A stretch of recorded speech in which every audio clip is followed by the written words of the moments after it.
আরে ও তপন দা, এই দুটো চা দিও তো। এই মানে দুটোকে তিনটে করে আর কি। এটাকে তিনটে, এই দুটো দিয়ে দিলাম আর একটা কাপ দিলাম, ভাগ করে নিও। আচ্ছা আচ্ছা ঠিক আছে, তাই দাও। বুঝলি কালু, পকেটটা খুব ফাঁকা যাচ্ছে, শালা নেশা করার মালটাও নেই। তা কি করবি বল, ধার দেনাও তো আমাদের এখন আর কেউ দিচ্ছে না। শোন না, একটা প্ল্যান আছে। প্ল্যান? তোর আবার প্ল্যান? আরে শোন না, একটা প্ল্যান আছে। আরে আরে ও জগাদা, একবার এদিকে শোনো না, একটা কথা আছে। হ্যাঁ আসছি, দাদা বল বল। বলছি শোনো না, ওই পুরনো বাড়িটা, ভেতরে একটা মোটা আম গাছ হয়েছে দেখেছো? পুরো টুম্পা বৌদি, কাটলে ভালো পয়সা হবে। বুঝেছি, কেলানি খাবি। আরে ধুর, বাড়িতে তো কেউ থাকে না। হ্যাঁ থাকে না তো। কাক ভরে গিয়ে মালটা খালাস।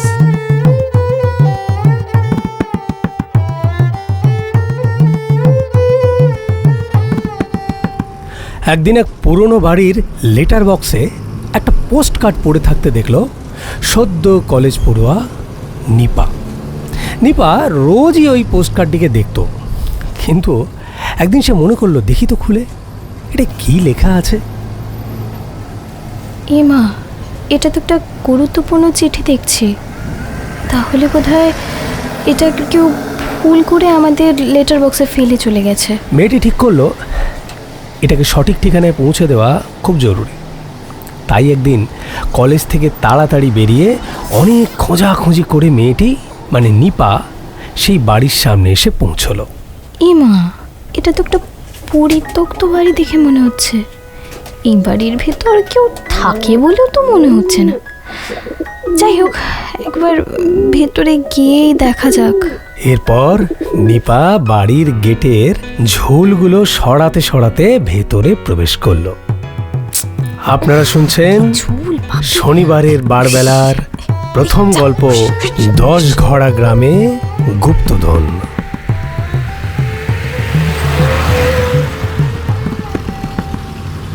বলছি ও দাদা, আরে ও দাদা, একটু সরে বসুন, এত ঘেঁষাঘুষি করে বসে আছেন কেন? আরে বোঝেন না, এটা একটা গরমকাল, গা দিয়ে ঘামের গন্ধ বেরোচ্ছে। ভালো লাগে বলুন তো এই অফিস ফেরত? ও ভাই, সাবধানে কথা বলো। হ্যাঁ, আমার গায়ে ঘাম তো হয় না, আর হলেও তার কোনো গন্ধ হয় না। বললেন ভালো, বুঝলেন? আরে নিজের গন্ধ যদি খারাপই লাগতো তাহলে কি আর লোকে বাথরুমে গিয়ে গান গাইতে পারতো?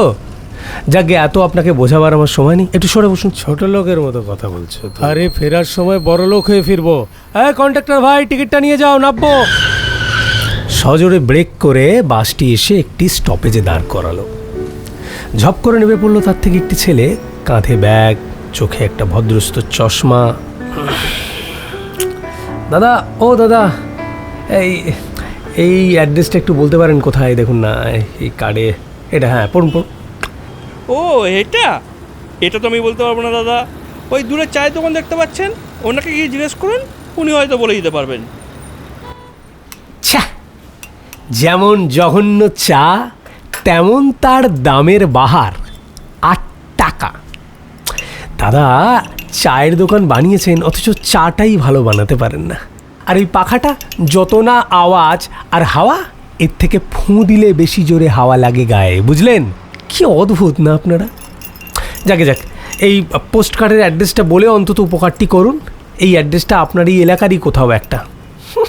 আজ পর্যন্ত কেউ আমার দোকানে চা খারাপ বলিনি, এই প্রথম আপনি। বলেনি মানে না, বলার সুযোগই পাইনি, তার আগেই দোকান থেকে পালিয়েছে। যাকে একটু অ্যাড্রেসটা অন্তত বলুন, কোথায় আপনারই এলাকার আশপাশে কোথাও হবে দেখে। হ্যাঁ, তা শোনেন, ওই যে সোজা রাস্তাতে যাচ্ছে দেখতে পাচ্ছেন, ওই যে লাল গরুটা দাঁড়িয়ে আছে, ওর পাশ দিয়ে ডান দিকে আবার একটা গলি। ওই গলি দিয়ে কিছুটা যাবার পর দেখবেন একটা ল্যাম্প পোস্ট আছে। ওই ল্যাম্প পোস্টটাকে আবার বাঁদিক নেবেন। বাঁদিকে কিছুক্ষণ যাবার পর ওখানে দেখবেন একটা সতীনাথের চায়ের দোকান। ও চা মুখেও দেওয়া যায় না, জঘন্য চা, জঘন্য। ওর পাশ দিয়ে একটা সরু গলি আছে, আর ওই গলি দিয়ে বেরোনোর পর আপনি সামনে একটা গরুর খাটাল পাবেন। তার ডান দিকে রাস্তা দিয়ে সোজা গিয়ে বাঁ দিকে দুর্গাপুজো মণ্ডপ, আর ওই মণ্ডপের পাশ দিয়ে সোজা গিয়ে ডান দিক চেপে বাঁ দিক তাকালেই, ভুল করবেন না আবার, ডান দিক চেপে বাঁ দিক তাকালেই ওই বাড়িটা দেখতে পেলেও পেতে পারেন। বাবা, আপনি যেভাবে অ্যাড্রেসটা বললেন না, এ গুগলেরও মাথা ঘুরে যাবে। ওই দেখো শিগগিরই যান, ওই লাল গরু এগিয়ে গেল ওদিকে, এক্ষুনি কিন্তু সব গলিয়ে ফেলবেন, শিগগিরই যান। সদ্য রিটায়ার হওয়া ভুবনবাবু খুব মন দিয়ে একটা পোস্ট কার্ড পড়ছিলেন, কিন্তু হঠাৎই চায়ের টেবিলে একটা ফর্দ চোখে পড়ল। ওরে বাবা, 2 কেজি পোস্ত! আরে ও রচনা, তুমি বোধহয় ভুলে গেছো আমি রিটায়ার করেছি। এ 2 কেজি পোস্ত খেলে তো মরে যাবে। মরে যাক বা না যাক, আমি যে কোমায় চলে যেতে পারি যে কোনো সময়। তো ওইভাবে রগরগে তাকানোর কি আছে? হ্যাঁ, এই, ওটা কি আমি পোস্ত বলেছি? যদি বলেও থাকি ভুল বলেছি, ওটা চাল হবে, চাল। কোনোদিন তো 10 গ্রামের বেশি পোস্ত আনতে দেখিনি, উনি আবার আমাকে পোস্ত খাওয়াবেন, তাও আবার 2 কেজি। এই, তুই আবার এখানে কেন এসছিস? বাবা, রক্তচক্ষু দেখে দেখি আমার রিটায়ারমেন্ট হয়ে গেল। তবে হ্যাঁ, এই পোস্ট কার্ডে যা লেখা আছে সেটা যদি সঠিক হয়, তোমাকে এবার কিন্তু দারুণ জীবন আমি দেব হে রচনা। শুধু এখন কিছু বলা যাবে না। বলছি, শুনছ? আমার তো পরিতোষের বাড়ি যাওয়া আছে, ওর ছেলের বিয়ে, 2 দিন পরে ফিরবো। তা একটু চা হবে, ওই খেয়ে বেরোবো আর কি। তা এই নিয়ে পরিতোষের ছেলের কবার বিয়ে হবে একটু বলবে? আহা, বিয়ে বলে? আরে আগেরগুলো তো ডিভোর্স হয়ে গেছে, তা আমি কি করব বলো? আবার একটা নতুন মেয়ে পেয়েছে, সে খুব ভালো নাকি? আরে আমি তো যাব, খেতে খাবো, চলে আসবো, তাতে লোকের সংসারে কি হলো কি না হলো এত খবর নেওয়ার কি বা আছে বলো তো রচনা? দেখো, আবার নিজে বিয়ে করে নিয়ে চলে এসো না। না, বুড়ো হলে তো আবার ভীমরতি বাড়ে না। ভীমরতি? তা ভীমরতি তো বাড়বেই যদি সঠিক হয়। তাহলে রচনা, তোমায় নিয়ে আমি দীঘা যাব, দীঘা। আরে ওই নাপা, এদিকে আয়, এদিকে আয়, চল আমাকে একটু বাস স্ট্যান্ডে পৌঁছে দিবি। চ। সে তো যাবো, আসলে জেঠু ওই ন্যাপা বলে না ডাকবেন না, আসলে সামনে বিয়ে তো আমার। শ্বশুর বাড়ির লোক যদি আবার এসব নাম টাম শোনে, বিয়েটা যদি আবার কি চাইন হয়ে যায়। আমার নাম তো নেপাল পান্ডা, ওই একই হলো। চ চ চ। হ্যাঁ, আসলে সুবিমল বাবুর কোনো দোষ নেই এতে। এই সমাজে যারা ছোট কাজ করে, মানে ওই রিক্সা চালায়, মাছ বেচে, আর তাদের নামগুলো একটু ছোট করে ডাকা হয়। আর ওইদিকে নিপা ওই ভাঙাচুরো বাড়ির ভেতরে ততক্ষণে ঢুকে পড়েছে। বাড়ির ঝোল সরাতে সরাতে সে এগোতে থাকলো। বাবা, এখানে যা চারিদিকে ঝুল, এখানে আদপেও মানুষ থাকে? বাবারে বাবা, এবার এখানে একটা বাচ্চা, এই যা, ভূতের মতো তাকিয়ে আছে দেখো। নিপা কিছুক্ষণ বাড়ির ইতি উতি ঘোরার পর সামনে দেখতে পেল একটা বড় দরজা দোতলায় উঠবার। যে বাড়ির নিচেই কোনো মানুষ থাকে না, সেই বাড়ির দোতলায় সে উঠবে কিনা কিছুক্ষণ ভাবলো। না, একবার দোতলায় উঠেই দেখি, যদি কেউ থাকে। উফ বাবা, সিঁড়িগুলোর কি অবস্থা! এখান থেকে কোনো মানুষ উঠতে পারে?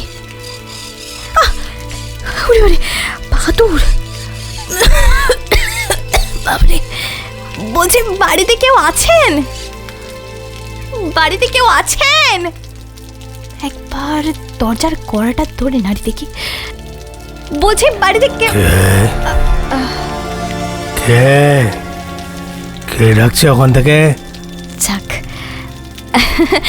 বলছিলাম আমি নিপা, আপনার সাথে একটা কথা ছিল। দাঁড়াও, আসছি।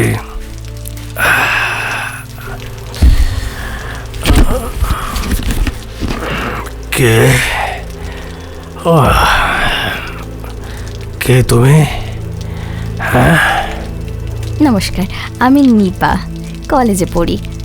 আসলে আপনার এই পোস্ট কার্ডটা না কেউ আমাদের লেটার বক্সে ফেলে চলে গেছিল, তাই এটা দিতে এলাম। আসলে আমার মনে হলো এই চিঠিটা বোধহয় আপনার খুব গুরুত্বপূর্ণ একটা চিঠি, তাই। কই দেখি। আসলে বয়স হয়েছে তো, তাই দেখতে অসুবিধা হচ্ছে। তা তুমি যদি কিছু মনে না করো, তা একটু পড়ে দিতে পারবে? হ্যাঁ হ্যাঁ, এতে আবার মনে করার কি আছে। এতে যেটা লেখা, প্রণাম নিও, আশা করি সবাই কুশল আছে। আমি ভালো নেই। আপনাকে একটা কথা বলার ছিল, মনে করি এটাই তার সঠিক সময়। উপর ঠাকুমার ঘরের পুরনো লক্ষ্মীর নিচে একটা বাক্স রাখা আছে বহুদিন ধরে, সেটাকে এবার সঠিক জায়গায় সরিয়ে নিয়ে যেতে হবে। এই কাজটি করবার জন্য 3 জন মানুষকে বেছে বেছে আপনার কাছে পাঠালাম। ওরা পৌঁছলে দিনের দিনই কাজটা শেষ করে নেবেন। ওই বাক্সের চাবিটা উপর ঠাকুমার পুরনো সিন্দুকের নিচে পানির কৌটোর ভেতরে রাখা আছে। ইতি যা, আর তো এখানে কোনো নাম লেখা নেই। দেখি দেখি কা, ওটা দাও বানাতে। না, সবই তো ঠিকই লেখা আছে, শুধু ওই প্রণাম নিয়োটা বোধহয় প্রণাম নেবেন ওটা। হ্যাঁ, ওটা বোধহয় একটু পড়তে ভুল। ঠিক। আসলে আমার বোধহয় একটু 2 দিন আসতে দেরি হয়ে গেল। এই লোকগুলো বোধহয় ফিরে চলে গেছে না। আমি না এর জন্য খুব দুঃখিত দাদু। আমার না কলেজে পরপর ক্লাস চলছিল।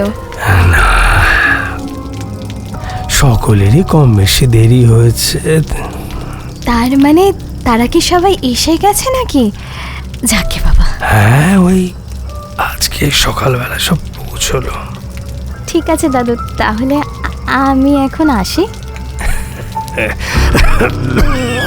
কি করে হয় সেটা, এত দূর থেকে এলে। তা একটু একটু বসে যাও, তারপর নয় বৃষ্টিটা একটু থামলে তারপর বেরোবে। আসো, ওই ওই দালানটা দিয়ে আমার পেছন পেছনে এসো। ওনারা ওই নিচের ঘরে বসে আছে, ওনাদের সাথে পরিচয় হবে। না মানে আমাকে তো আবার বাড়ি ফিরতে হবে। তো দেরি হবে না, আসো আসো আসো। এরপর দাদু নিপাকে নিয়ে হাঁটতে শুরু করলো ওই ভাঙাচোরা দালানটা দিয়ে। হাঁটতে হাঁটতে দাদু বেশ কিছু কথা যেন জড়াতে জড়াতে আওড়াতে আওড়াতে বলতে থাকলো। আসলে প্রথমের দিকে নিপা সেই সব কথাগুলোর যে খুব একটা গুরুত্ব দিচ্ছিল তা না, কিন্তু হঠাৎই এক সময় দাদু একটা অদ্ভুত কথা বলে উঠল। বলছিলাম যে ওই তুমি তো বোধহয় ওই পাঠচক্রে পড়তে না, ওই কোয়েট স্কুল রামপুরের? হ্যাঁ, তা সেটা আপনি জানলেন কি করে? না, দেখে এসো, দেখে দেখে। ওই নখ খাওয়ার অভ্যেসটা কি আজও আছে না সে গেছে? হ্যাঁ, ছোটোবেলায় একটু নখ খেতাম আর কি। আসলে অঙ্ক না পারলে না আমার একটু টেনশন হতো। দেখো, সাবধানে এসো, সিঁড়ি দিয়ে এবার একটু নিচের দিকে যেতে হবে। যে আবিরের কথা মনে পড়ে? আবির? হ্যাঁ, আবির, আমরা তো একসাথে পড়তাম ক্লাসে। আমাদের তো কোয়েট স্কুল ছিল। কিন্তু দাদু, এইসব কথা আপনি জানলেন কি করে?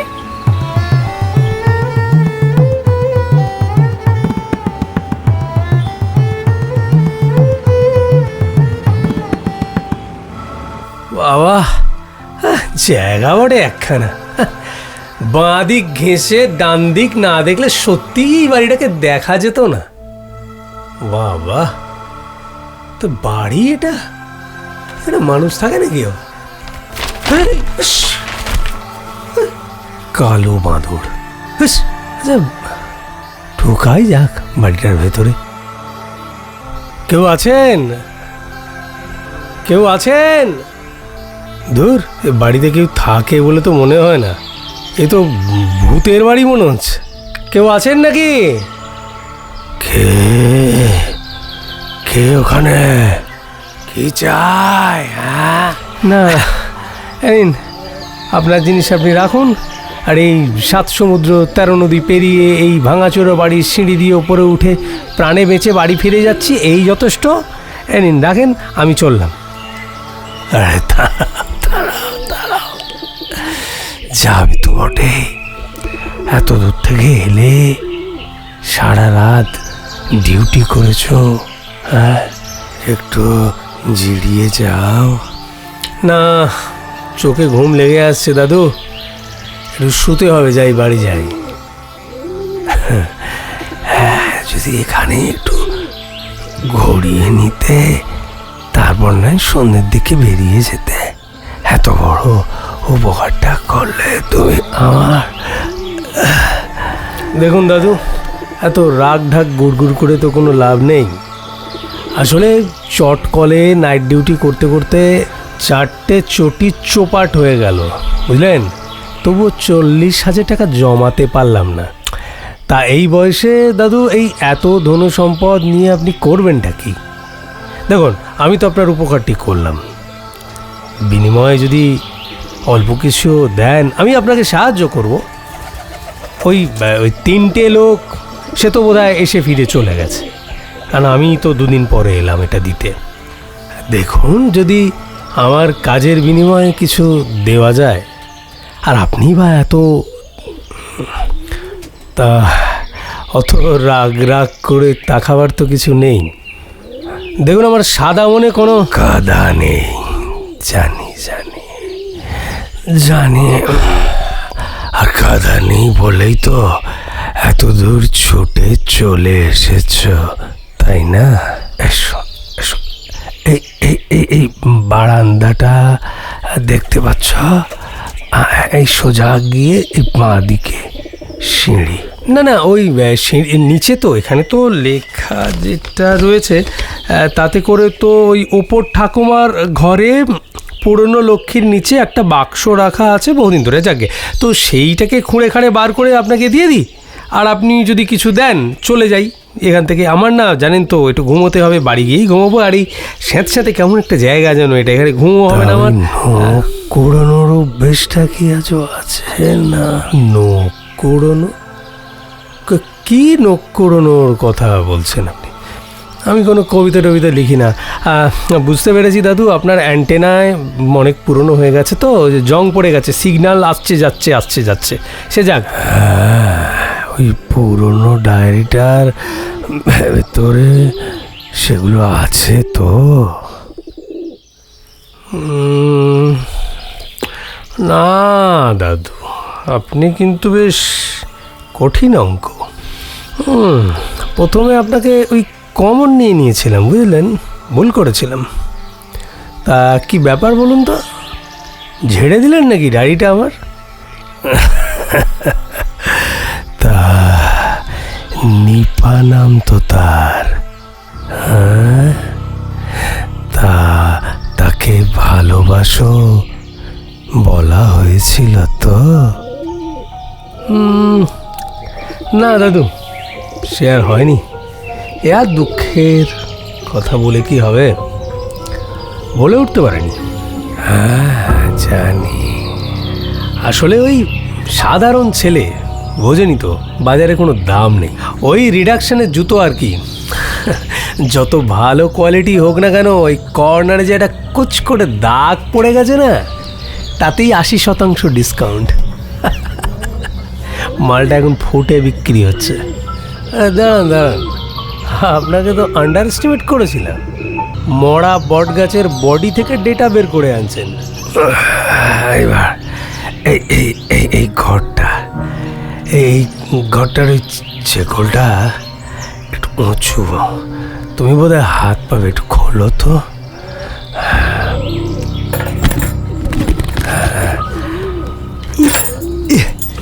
বাবা, কবে লাস্ট খুলেছিলেন বলুন তো ঘরটা? না আমাকে পেয়ে একটু খুলিয়ে নিলেন। ভেতরে ঢুকে কিন্তু পরিষ্কার পরিচ্ছন্ন কিছু করতে পারবো না, আপনাকে আগেই বলে দিলাম। হ্যাঁ, এসো এসো এসো। ঘরে এই লাইটটা না কেটে গেছে, কোনো অসুবিধা হবে না। ওই ওই ওই উত্তর দিকের জানলাটা একটুখানি খুলে দাও।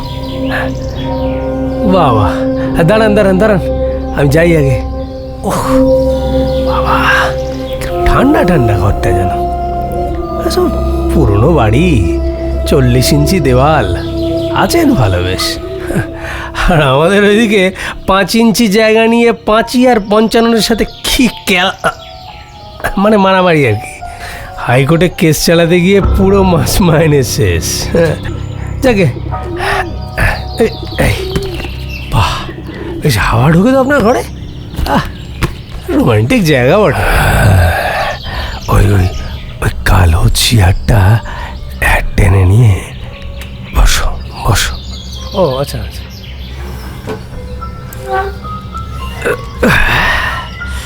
আচ্ছা দাদু, বলেন তো এই নিপার ব্যাপারটা আপনি জানলেন কি করে? তাড়াতাড়ি তাড়াতাড়ি বলেন। এটা কিরম যেন এটা হচ্ছে। তোমার বাবার বাবা স্বর্গীয় নরহরি ভট্টাচার্য একটি উইল করে গিয়েছিলেন। তার মৃত্যুর পর তোমার বাবা তার সম্পত্তির একটি অংশ পাবে। জানি জানি, আর ওনার মৃত্যুর পর আমার বাবা 2টো চানাচুরের বয়াম পেয়েছিল, তাও বাদামগুলো পচা। আগে বলুন আগে। নরহরি মানে ওই ঈশ্বরীকান্তর ছেলে নরহরি। নরহরি বিপ্লবীদের দেশ সেবার জন্য সেই বাড়িটি দান করেছিল। সেও অবশ্যই বহুকাল আগে। সেই সময়কার পল্টন সাহেব জানতে পারার পর বাড়িটা কামান দিয়ে ভেঙে দেয়। পরে নরহরিকে বদনাম করা হয়েছিল, সে নাকি বিপ্লবীদের অর্থের বিনিময় ধরিয়ে দিয়েছে। আর ওই বাবার বিপুল সম্পত্তি নিয়ে সে তেপান্তরে পালিয়ে গেছে। জানি জানি, আর সেই অপমান আর বদনাম মাথায় নিয়েই তো বাবা চলে আসে এখন যেখানে আমরা থাকি। আর রোদে জলে পুড়ে শুটকি মাছ হয়ে একদিন, আর আমি চটকলে। বলছিলাম ওই নিপার ব্যাপারটা একটু এগোন না, মানে ওই শুনতেও তো ভালো লাগে। শুনতেও ভালো লাগে। ও আর কি এগোবে, তুমি এগোতে পারলে না। শুধু নখগুলো কুড়িয়ে কুড়িয়ে ডায়েরির পাতায় ভরে রাখলে। আরে মেয়েটা যদি জানতেই না পারে। আরে থাম, জেনে হবেটা কি? আর জানাবেন কাকে? হ্যাঁ, আর টিফিন পিরিয়ডে জানেন ম্যাগি আনতো টিফিনে করে, মা এসে একটা ডাব দিয়ে যেত, শেষ পাতে আবার চকলেট। আর আমি ভেলিগুরু মাখানো রুটি রোল পাখি এমন কায়দা করে খেতাম, দূর থেকে দেখে মনে হবে চিকেন রোল খাচ্ছি। সালা মেকআপ দিয়ে আর কদিন চলে বলুন। একদিন ধরা পড়ে গেলাম ছেঁড়া ব্যাগ দিয়ে দেখে পিঁপড়ের আনাগোড়া। আরে চিকেন রোলে কোনোদিন কি আর পিঁপড়ে ধরে? ব্যাস খেললি হয়ে গেলাম ক্লাসে। আর আপনিই বলুন, হ্যাঁ, এরপরে কি আর প্রপোজ করা চলে? দাদু চলুন, ওপরে ওই ঠাকুমার ঝুলি থেকে মালগুলো বার করে কিছু আপনি নিন, কিছু আমায় দিন। দেখি জীবনের জিওগ্রাফিটা বদলানো যায় কি না। বেশ, তুমি তুমি বরং ওই উত্তর দিকের ওই জানালাটার কাছে গিয়ে একটু হাওয়া খাও, আমি ততক্ষণ ওই চাবিটা নিয়ে আসি। ঠিক আছে ঠিক আছে, আবার দেখবেন ডবল ক্রস করে দেবেন না। হ্যাঁ, যান যান। আরে আরে আরে আরে, এই দরজার ছেকল দিলেন কেন বাড়ি থেকে? আরে আরে ও দাদু, আরে ও দাদু। গল্পের প্রথম অংশটি আপাতত এখানেই শেষ করা হলো। তবে এরপরে কি ঘটলো সেটা জানতে আপনাদের চোখ রাখতে হবে 10 ঘরা গ্রামের গুপ্তধন এই গল্পের পরবর্তী অংশ, মানে চ্যাপ্টার 2-তে। আপাতত সকলকে অনেক অনেক ধন্যবাদ। নমস্কার।